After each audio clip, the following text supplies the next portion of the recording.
இந்தியால கொரோனா வேகமா பரவிட்டு வருதுங்க. 2023 அப்போ வந்த கொரோனாவுடைய சப் வேரியன்ட் தான் இப்ப பரவிட்டு இருக்கிறது. இது நம்ம அஃபெக்ட் பண்ணுமான்னு கேட்டீங்கன்னா, அவ்வளவா சிவியரா அஃபெக்ட் பண்ணாது. 2019ல வந்த அளப்ப. பட் உங்களுக்கு சோர் த்ரோட், அதுக்கப்புறம் ஃபீவர், கோல்டு, ஃபேட்டிக்யூ இந்த மாரி இருந்ததுன்னா, கண்டிப்பா நீங்க டாக்டர அணுகணும்னு சொல்லிட்டு சுகாதாரத்துறை எச்சரிச்சிருக்காங்க.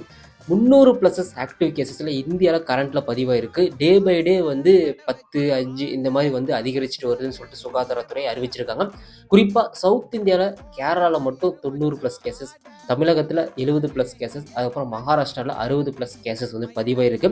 பட் இதுக்கு ப்ரிகாப்ஷன் அவங்க என்ன சொல்லியிருக்காங்கன்னா, வெளியே போயிட்டு வந்தீங்கன்னா மீண்டும் மாஸ்க் அணியணும், சோசியல் டிஸ்டன்ஸ், அதாவது சமூக இடைவேளை விடணும். அதுக்கப்புறம் வெளியே நீங்க போயிட்டு வந்துட்டீங்கன்னா கண்டிப்பா சானிடைசர் யூஸ் பண்ணி ஹேண்ட் வாஷ் பண்ணணும், இல்லை சோப் யூஸ் பண்ணி ஹேண்ட் வாஷ் பண்ணணும்னு சொல்லிட்டு வலியுறுத்தியிருக்காங்க. பட் இது அவ்வளவா பயம்படுத்துற அளவுக்கு கொரோனா கிடையாதுன்னு